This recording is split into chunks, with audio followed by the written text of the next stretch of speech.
something happening here, but what it is ain't exactly clear. There's a man with a gun over there, telling me I got to beware. I think it's time we stop, children, what's that sound? Everybody look what's going down. Salutations, good morning New Haven, good morning Connecticut, good morning to the world. This is your host, Readman, Jesse Turner, and this is my anniversary show. So 1 year ago on Valentine's Day, we launched the Truth to Power Hour, and I'm happy to have two incredible guests with me today to talk about probably one of the most important issues that we have in public education, not only in locally, but nationally. And so I'm happy to have them here. I'm going to ask them to introduce themselves. On my camera, Louis is first, and then Angie comes. So I'll ask Louis to introduce yourself, to talk a little bit about your passion. And then Andre, I'm going to ask you to introduce yourself and probably explain a little bit about what this coalition is. Because Robbie sent me documents and said, Jesse, could you get them on the show? This is going to be really cool. We'll owe you one. And I'm like, I owe you, Robbie. There's no O's over here. But in any event, I think the public will want to know a little bit about the coalition. It will help us understand the show. And we have an hour. Towards the end, I'm going to say, 5 minutes to go. We got to wrap up stuff.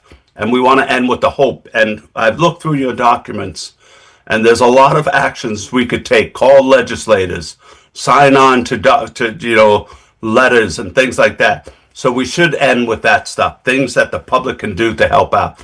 All right, thank you. Louis, could you introduce yourself? Yeah, for sure. Good morning, everyone. And thanks again, Dr. Turner, for inviting us on to your morning show. As mentioned, my name is Louis Ortiz. I am the Director of Community Engagement and Family Partnerships with CONCAN. We're an organization focused on ensuring that every child in Connecticut receives a high-quality, equitable education, regardless of their zip code. I've been an organizer for the past 8 years, organized around environmental justice, women autonomy, immigrant rights, and now I find myself advocating for what I truly believe is the most liberating social aspect, which is an education. If you provide a good education, you unlock unlimited doors for our youth. So that's what I'm here for today.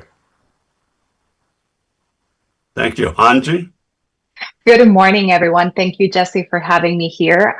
I'm Angie Drobo, and I'm the Organizing and Policy Director with the Connecticut Black and Brown Student Union. The Connecticut Black and Brown Student Union actually organized young Black and Brown students across the state to specifically advocate for better policies, better school policies, right?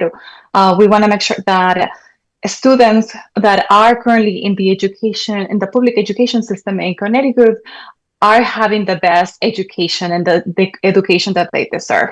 A little bit about the coalition and the work that we do with other organizations is the Reimagining School Safety Coalition is a statewide network of different organizations across the state that are working to transform how Connecticut public schools respond to behavior.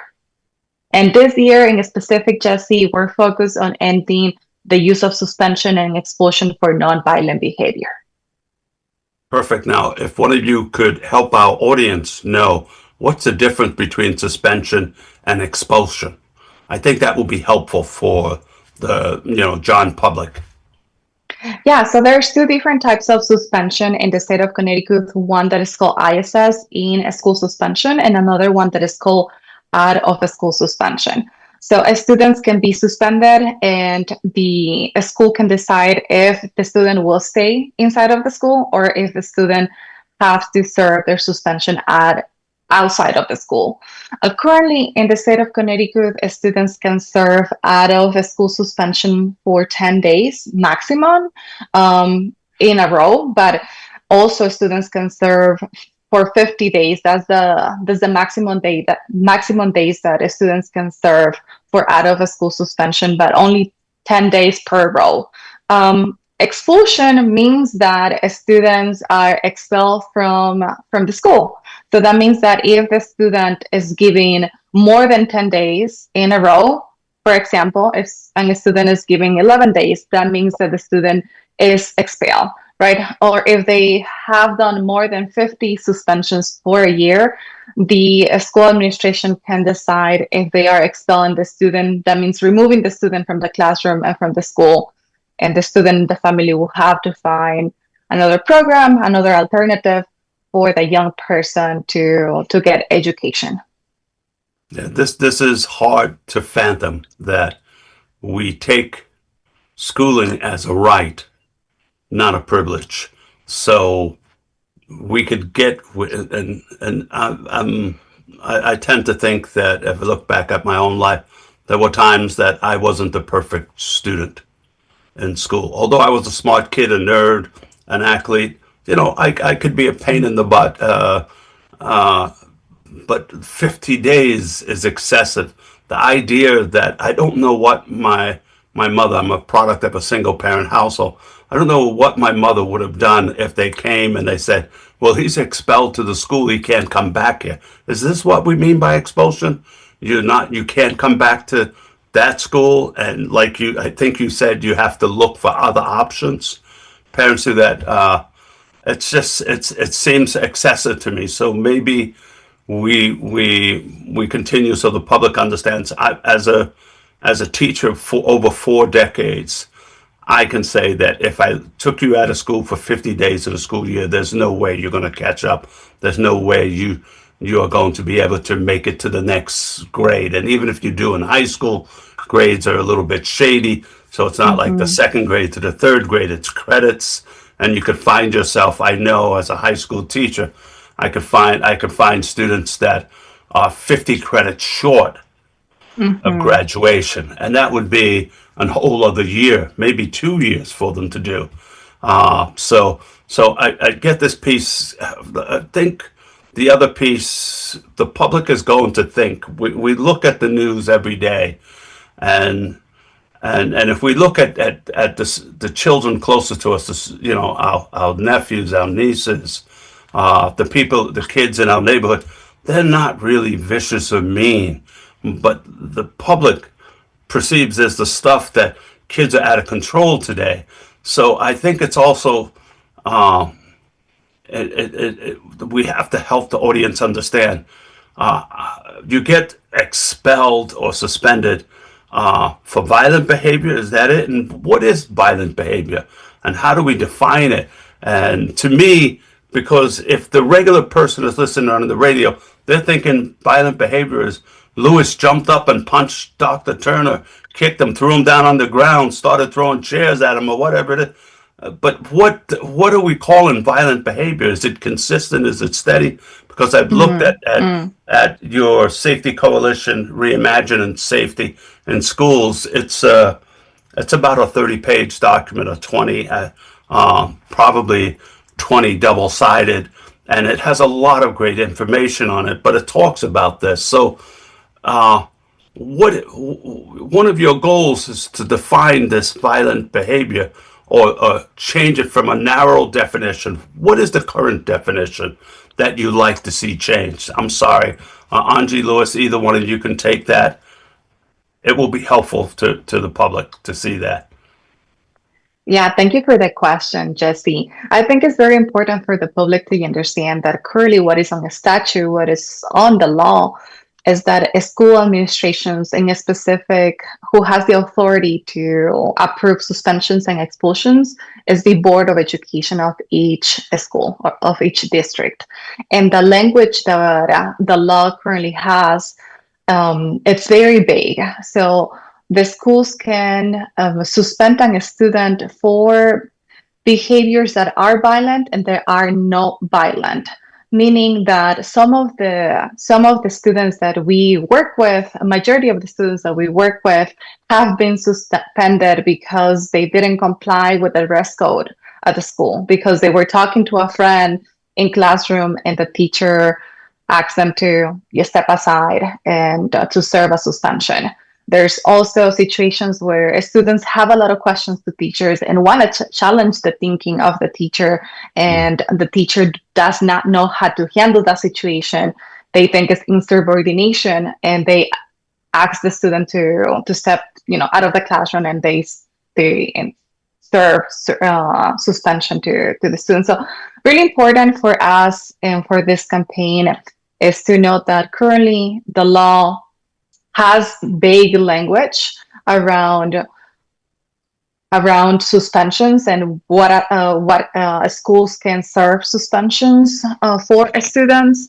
And we want to make sure that that language is removed and define violence, right? And violence, we want to make sure that we're defining it as a physical threat, as someone who's bringing a weapon, also if someone is committing a sexual, a sexual misbehavior, sexual assault in the school, right? As students who are going to schools should still be held accountable if they are doing violent acts, but if they are not, right, if they are taking out their phones, and that's something, and because they are serving suspension, they should not, right? There should be other ways for students who are not committing violent behaviors to still be in a school learning. Luis, would love for you to chime in and share anything else.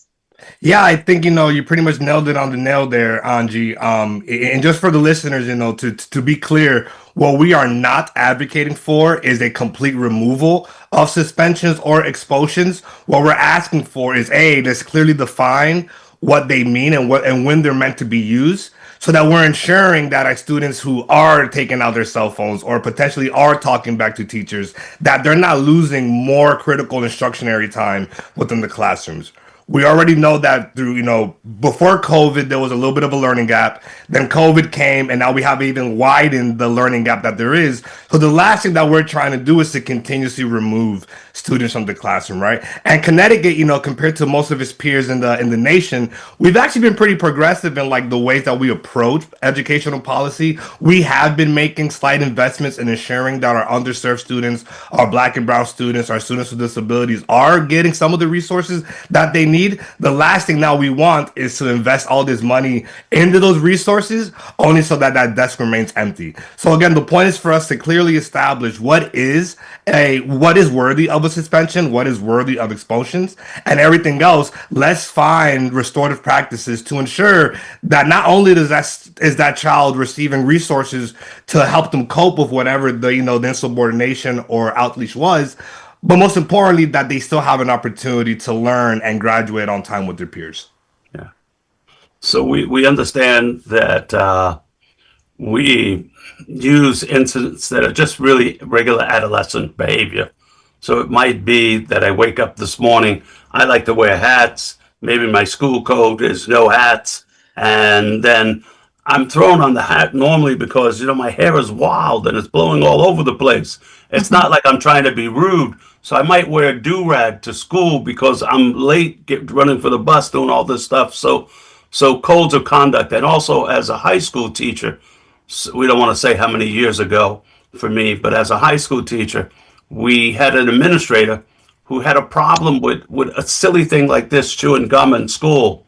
And could you imagine what it's like to be pulling a high school kid out of the classroom for chewing gum, and ragging him out in the hall? And that only just led to greater things. But I remember I resisted by saying, I don't care if somebody's chewing gum in my class.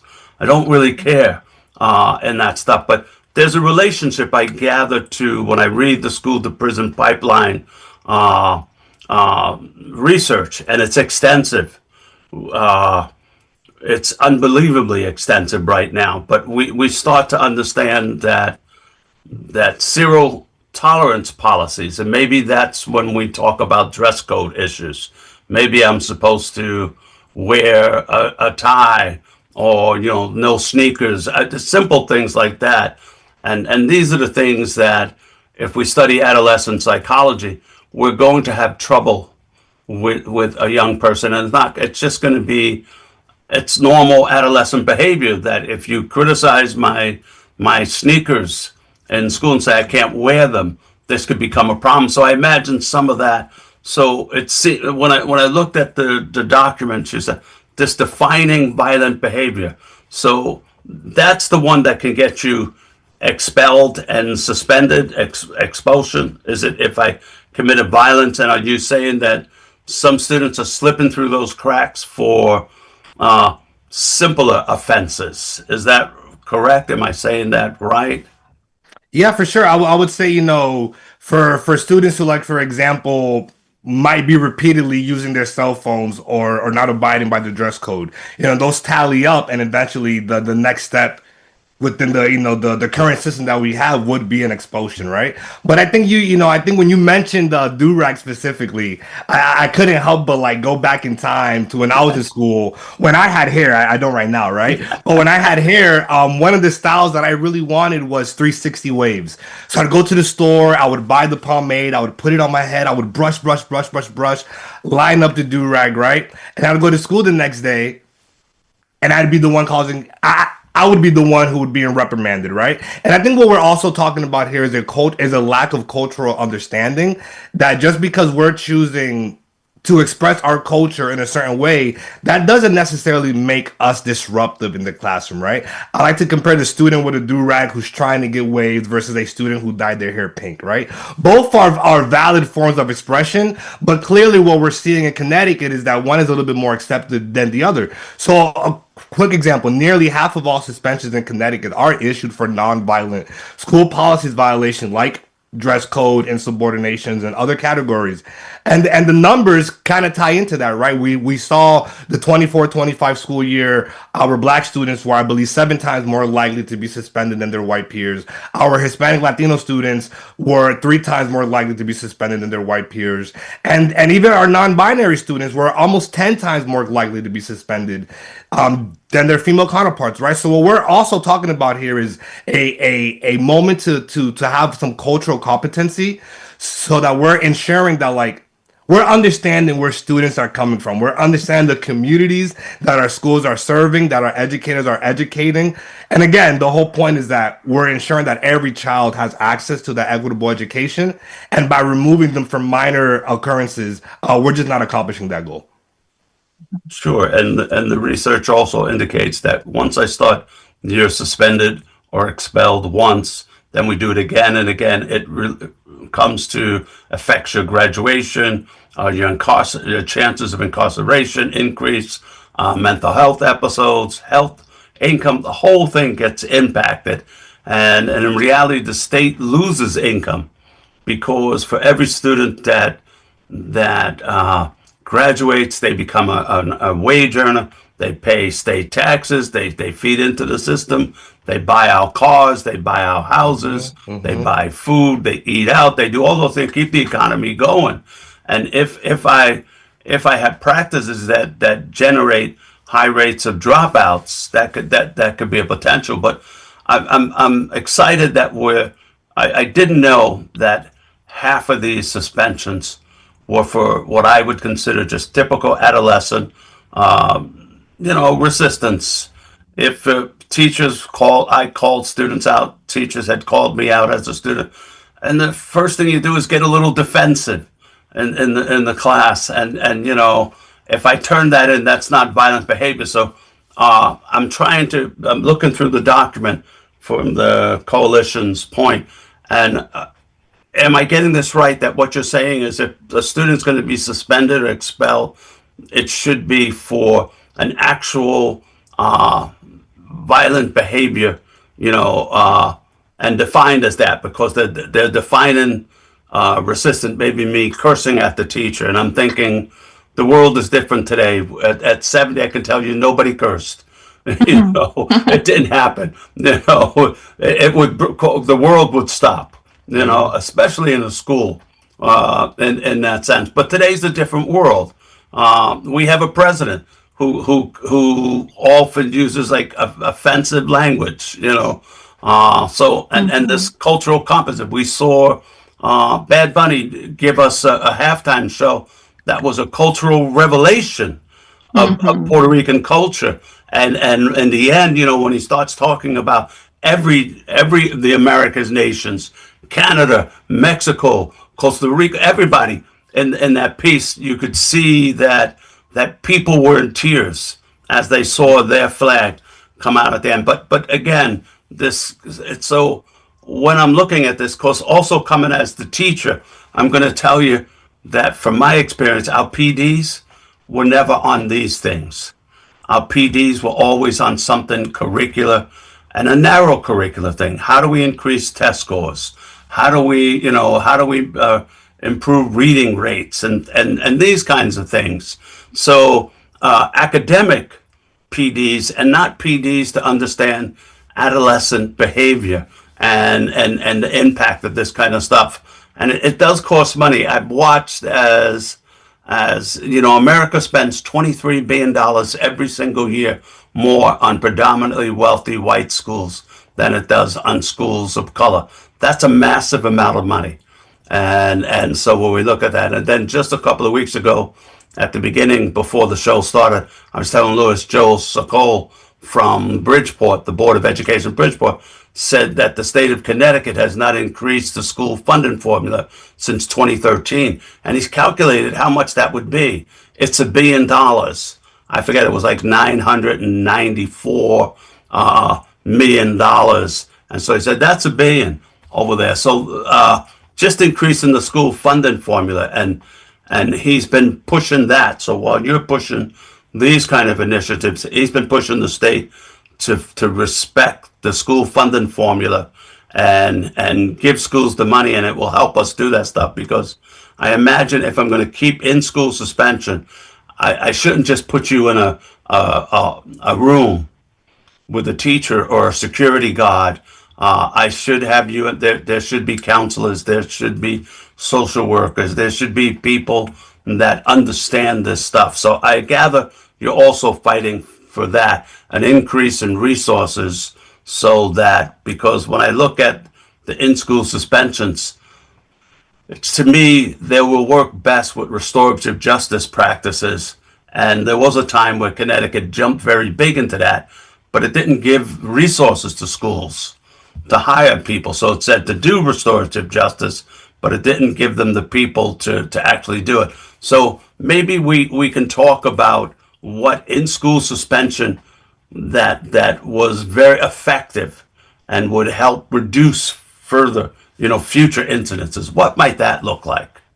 Yeah, for sure. And I'll kick it off, and then Anju, we can jump into the specifics. But just to touch on some of the points you made, let's be clear here. There's little to no evidence that these type of disciplinary practices actually improve student perceptions or teachers' perception of like school climate, right? What's important to note is that we have to keep students connected to learning. Students succeed when they are present, supported, and connected to strong teachings.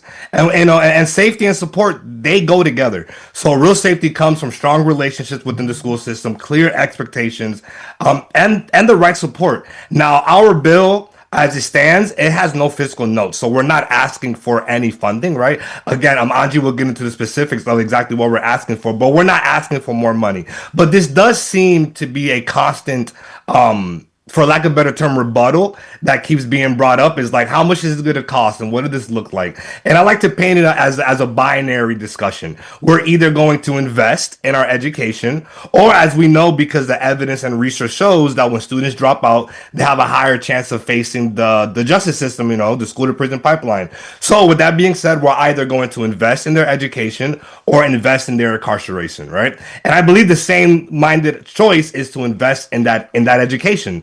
And something that we mentioned a couple of days ago during our press conference was that a small thing that we could do is think about how we're staffing schools, right? The American School Counselor Association recommends for a one counselor for every 250 students. Currently in Connecticut, that's one counselor for every 346. So that's something that we could do in terms of school staffing. But I'll pass it over to my colleague Angie to speak a little more about the specifics with our bill and what that could look like here in Connecticut. Yeah, thank you, Luis. So there's 4 specific things that we're asking with our proposed policy changes. And the first one is, as you mentioned, and we started at the beginning of the conversation, Jesse, is to make sure that we are defining what violence is, because currently in the statute, what we have is that any student can be removed from the classroom for seriously disruptive of educational process. So that is the current language, and that can mean many things. The second thing that we want with our piece of legislation is to make sure that the maximum days of suspension, which is 50 days, turns into 20 days. There's national research data that tell us that after 20 days of a student being outside of the classroom, outside of the schools, they start disengaging completely from, from a school. And the other part of our proposal is to make sure that if students are being asked to serve more than those 50 days currently, than the 50 days of suspension, of the maximum days of suspension, that there is a formal hearing, right? So that we can catch that. Because something that is happening very often in our state is that there are informal suspensions, right? When the teacher says, I cannot deal with you anymore, just call your parents or go home. And it's not written in paper, there's no record of it. So some students end up serving more suspensions than the limitation, which is 50 days. But with your question around what should the schools be doing, something that I want to share is that the state of Connecticut back in 2020, they launched a pilot program for a school-based behavioral health initiatives with 7 districts. And this year, at the beginning of session, we had a speech from our governor, right, which talked about the budget adjustment, and he shared with everyone that they will continue to fund the school-based behavioral health initiatives, and they are expanding to 13 other districts. So it started with 7 districts, and now they're expanding to 13 other districts. And in the current budget for this year, there's $5 million for that. So we want to make sure that that the state is using that money proactively, that there are more investment on counselors, on also teachers, on teacher restorative justice practices. And I think I would like to also mention that back in 2023, we also launched a campaign, and we successfully won what we were asking for. And part of that campaign was for restorative justice practices to be implemented in the state of Connecticut. And that became effective on summer 2025. So now schools and districts are preparing to have those trainings across the staff members, across administrators and teachers in the schools. So, and we're saying that we're not asking for money. We're asking for strategic rethinking of policy structure of suspending and expulsions of students. And I could say right now that I fully support this work. And not only that, I don't see how an expulsion really solves anything, but really sets a student up to become part of the incarceration system down the road. I can't see it. I don't know. Even the suspensions. I would think, back when I was a teenager, when you live in a single parent household, if all of a sudden they were to send me home for 10 days, 50 days, you said, my mother she wouldn't know. She would not trust me alone in the house, and she shouldn't, and no mother should. But how do you live and how do you survive? And of course, like all single mothers, she worked jobs that didn't have sick time, family leave time. None of this stuff was around, and so if you missed a day of work, you missed income that would help pay for food on the table, the rent, and all these things like that. So this component over here, and I want to get back to something that I talked a little bit about before. We want policies that have some humanity. We are looking across the nation at a homeland security, ICE policies and actions that have resulted in more violence. So as I watch ICE in Minnesota, in Chicago, in LA, I'm not seeing decreases in violence And we look at the statistics, and the statistics are that ICE is not deporting criminals. I think the percentage is 86% of the people they're deporting have no criminal records. I think that was the last one I read. Yep. Not even traffic tickets in that piece over here. But the way, so it's not only what you do, it's how you do it. So I'm wondering, in the Reimagine School Safety Coalition, is there a place, or have you thought about training of teachers for their culturally to become culturally competent over there? So I understand that a do-rag is not an insult to my school, my nation, anyone over there. So it's just pieces. Kind of, it's interesting. It's interesting to me that when I said before, most of the PDs that I had as a teacher, it seemed to be all around academics and never around. And we always complain. If you're a public school teacher, you're always complaining about student behavior. There's really no way around it. And in terms of that, you talk about it, they talk about it, teachers talk about it all the time. But I don't remember relevant PDs that helped me understand who my students were, where they came from, that kind of stuff. So is part of the answer to this helping? Because I think it's 83% of our teachers are white, and we're talking about suspensions of students of color, not only students of color, non-binary students. So I imagine teachers I often say that teachers tend to be the conservative, the church-going people, the straight-up people in the community, and that's not to say they're wonderful. I'm just saying that they tend to be conservative. And so I'm hoping that we just, because I already have looked at some of this conversation I've had with some teachers now in urban schools. And the first thing they're responding to is, oh, kids can do anything they want in school now. Is that what you're saying? And that is not what you're saying over here. So can you help the public understand that you're talking about accountability, and you're also, and I'm hoping there's a component in the campaign to help teachers become aware, to value who's in our schools and to understand cultural differences. That's not a weakness. That's a strength. No, for So sure. one of you can help us with that, maybe cultural Yeah. competence piece and any of the others. I'm sorry. All right, Anji, were you going to take that one? Sounds good. I think it's so important that, as you mentioned, Jesse, like we not only to think about trainings around culturally diverse students, but also hiring diversity students, right? Having folks that me as a child, as an immigrant young woman, can see myself in a teacher of color or someone that fully understands my roots, where I come from, my struggles.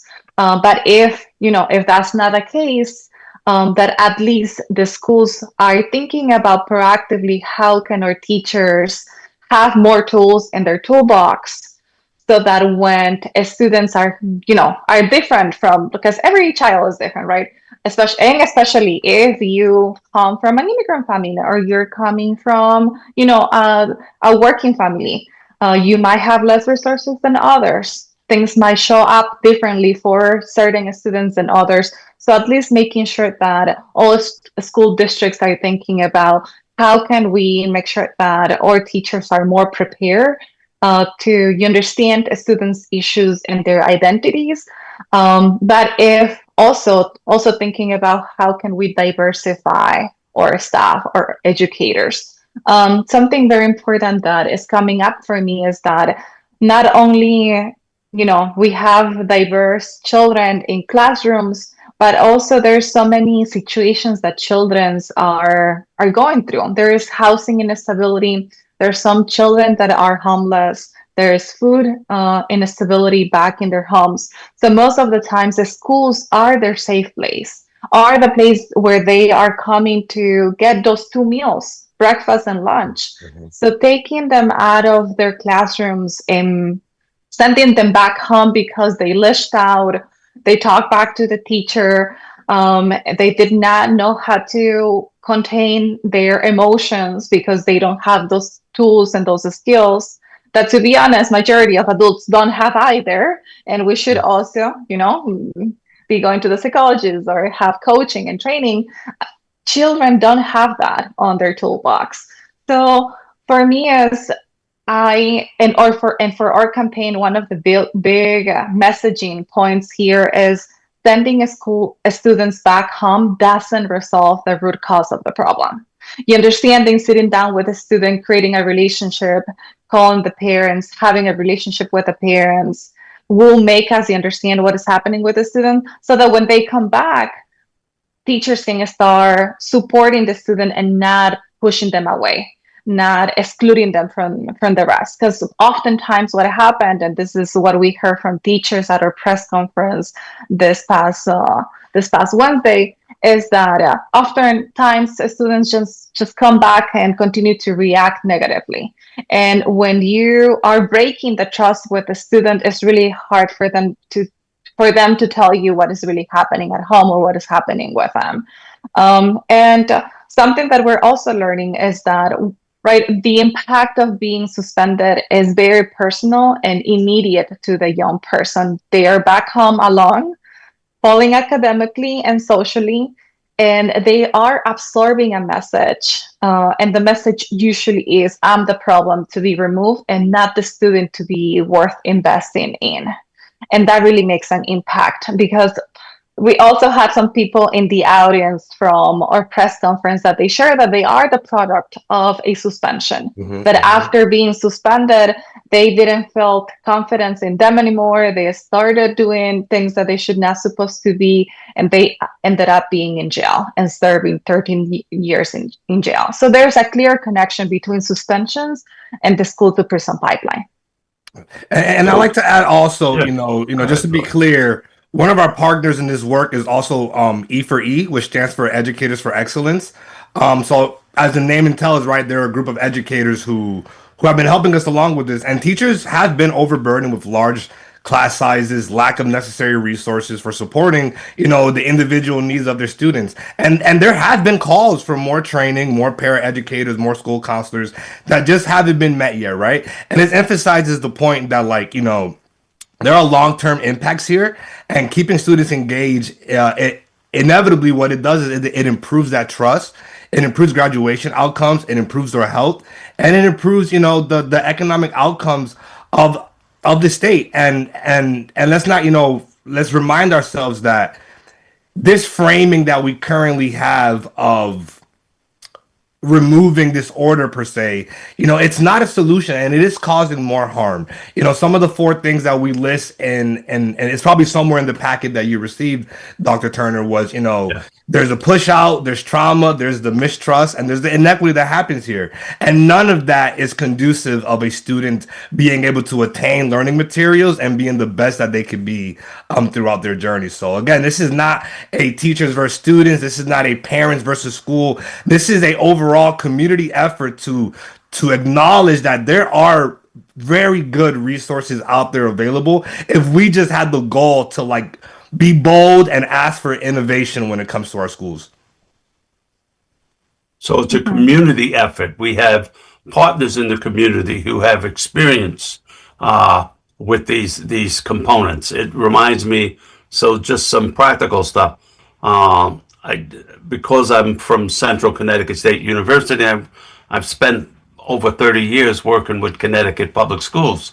I can just see the decline that has happened because of services. So I can watch at one middle school in Hartford who had a counselor and a social worker for every grade. It was a 6th, 7th, and 8th grade school. And they also had a VP, so that helps too with the administrator. They had an art teacher, music teacher. They had 3 PE teachers. And I watched in a 10-year period as as funding started to decline, that the social worker disappeared, the counselor disappeared, the art teachers disappeared, the music teacher disappeared, and sometimes those teachers were the only teachers of color in that school as well. And class sizes, of course, increase. Which this is some of the stuff that we haven't watched. We haven't invested in our school system.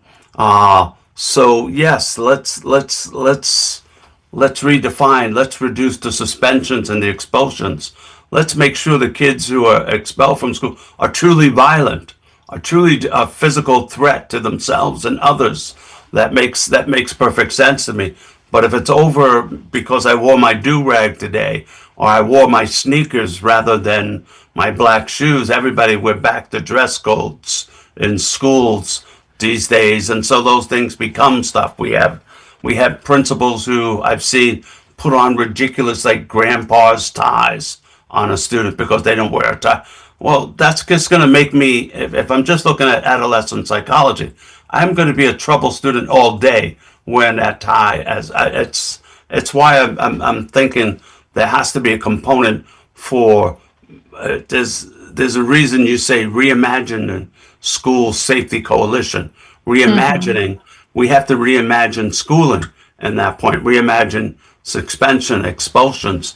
I get all that. This could be a boom to the state's economy in terms of students increasing their income, their work productivity. They talk about workforce development. This is part of workforce development, in my opinion.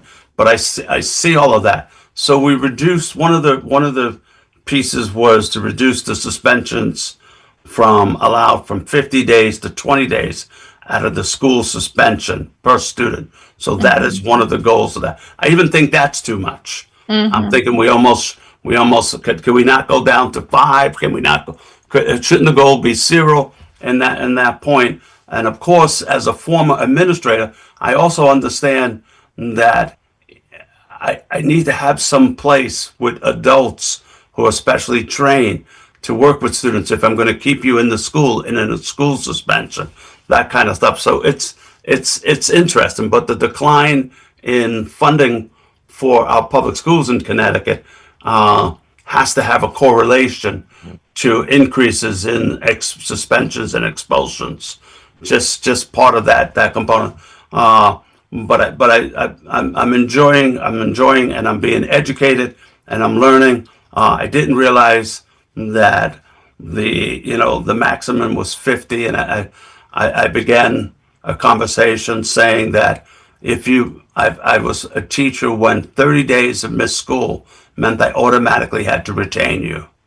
So now, what happens if the school is keeping you away from school for 50 plus days? Is there a way to come back and catch up? I mean, and all I'm hearing is let's get rid of cell phones. Let's restrict the cell phones. I'm not saying that that's not part of the solution or stuff, but that's not going to change this in my mind.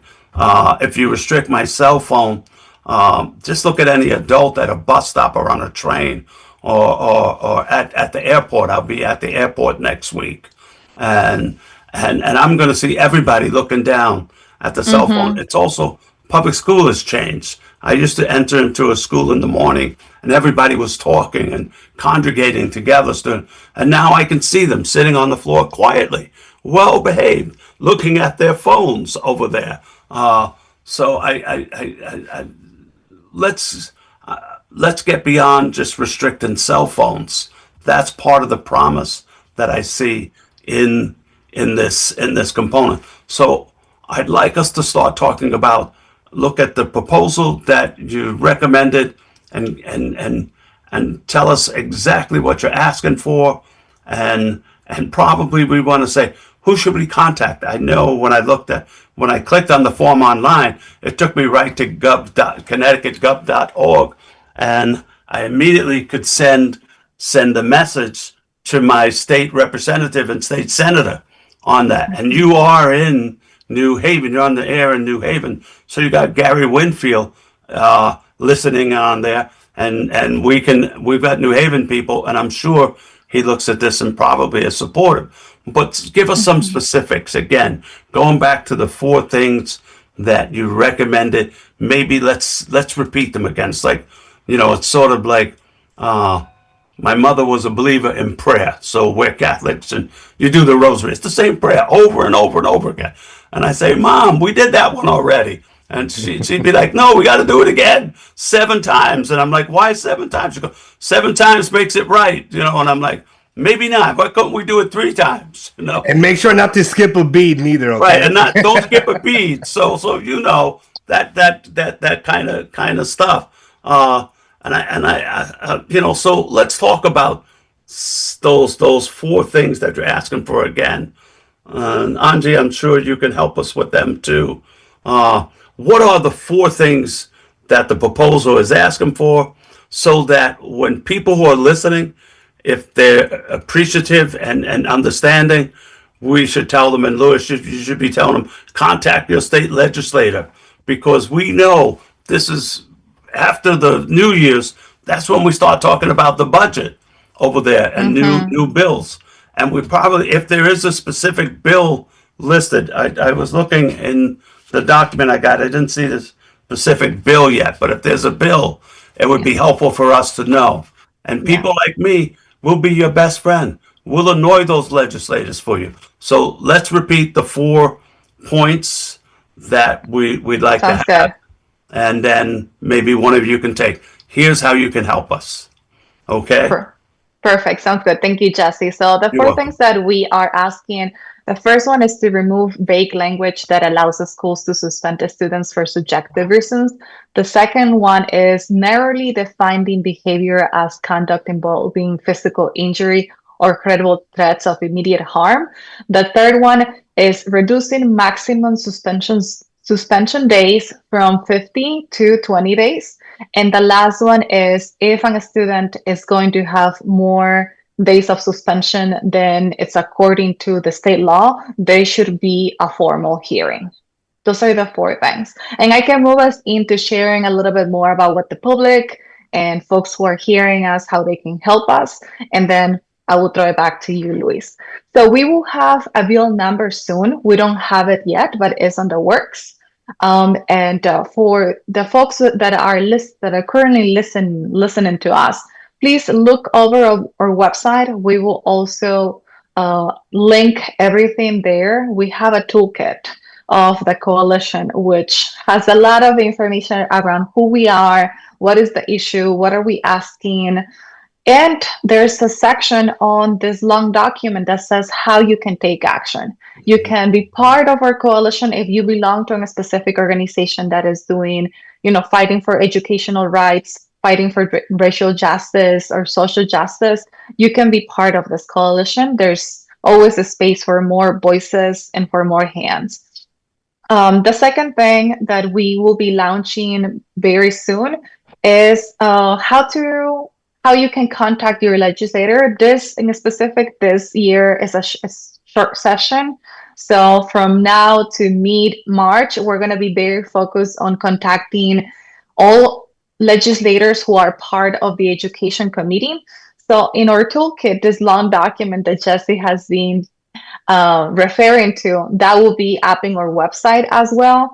And there's a section of like how you can contact your legislator, how you can find them if you don't know who they are, how you can write a letter to them, how you can call them about this issue. There's a script, there is a sample email that you can use to make your voice be heard. Luis, anything else that you would like to mention? No, yeah, I think you pretty much covered everything. What I would like to add is sometimes folks have never really participated in civic engagement, right? Like a lot of times for most of us, we interact once every 4 years. That's during a presidential cycle and election.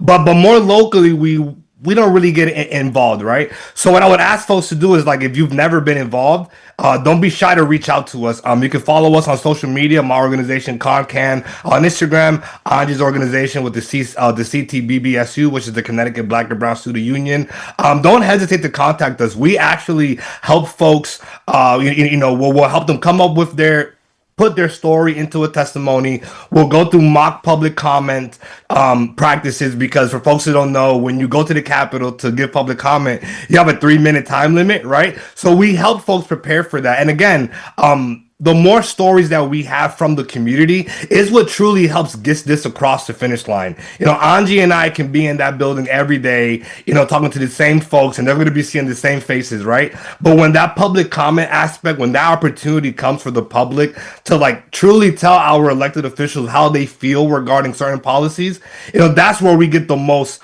attention from our sitting elected officials. So I would definitely emphasize to folks to don't be timid because you've never done this before. That is what we're here for. We train folks on a daily basis to be able to take their stories, their real lived experiences, put that into a testimony, and deliver that to their elected officials, who, again, remember, they're in those seats because we voted them in. We could also vote them out if they're not listening, right? So take leadership, engage in your own civic duty, and allow us to help you assist with that. And Jesse, if you don't mind me, I would love Go to ahead. share something very important. I think we were talking about investment in the education public system in Connecticut, investment in trainings for teachers, and more resources for students. I want to make sure that everyone who's listening to us today knows that Connecticut spends over $273,000 to incarcerate a child, compared to just $22,000 to educate one in the Connecticut public system. And that is a big difference, where we are spending more money to incarcerate a young person than interested in investing in their education. And it is workforce development, which our legislators like to talk about. They like to talk about workforce development. And we could think when California led the nation in education and Silicon Valley was not yet established, they moved to California because California not only had a good education system, everyone could go to university for free. If you accepted, you went for free.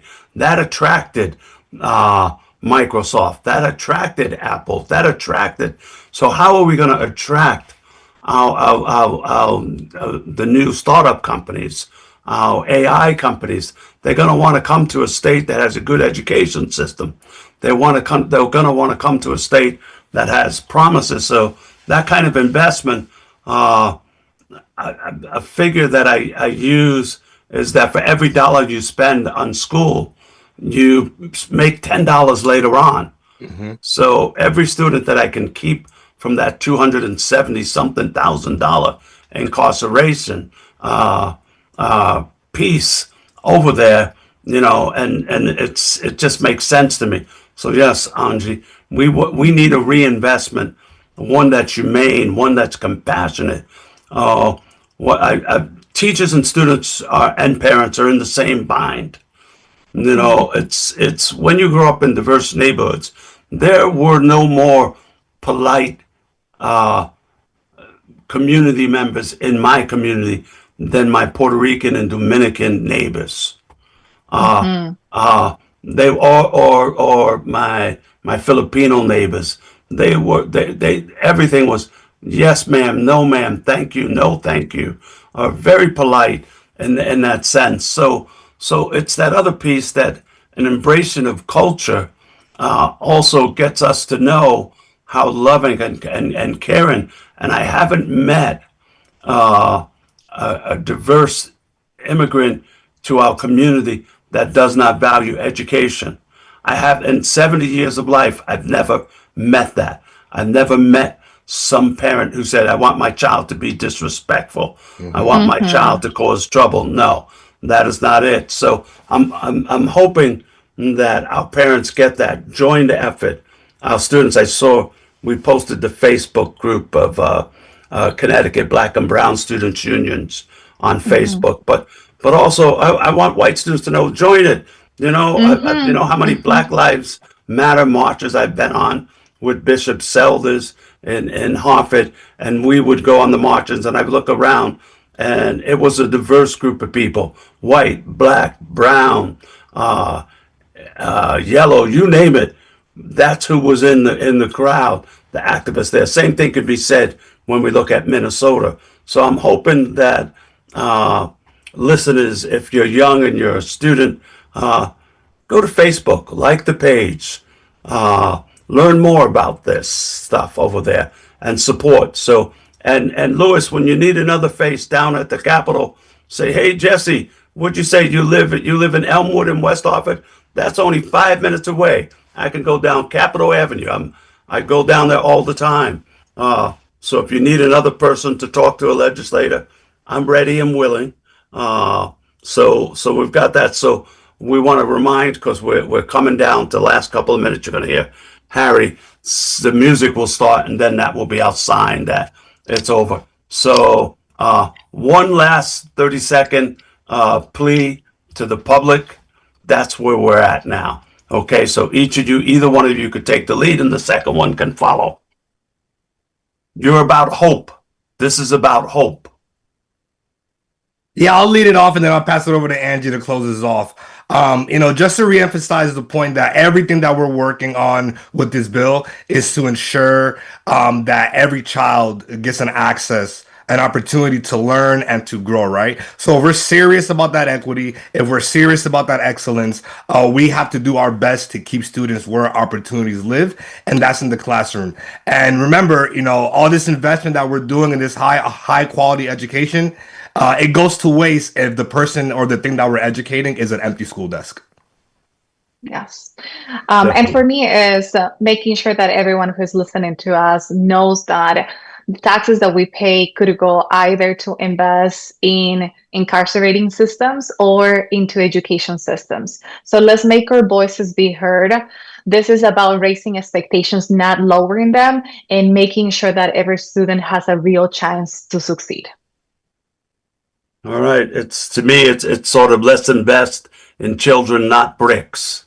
So it's that kind of concept, and not that bricks are not necessary. We need new schools, we need hospitals, we need all those things. But more than that, we need people. Thank you. It's been an honor. I learned a lot today. Thank you. Thank you, Jesse. You're welcome. There's a man with a gun over there, telling me I got to beware. I think it's time we stop, children. What's that sound? Everybody look what's going down.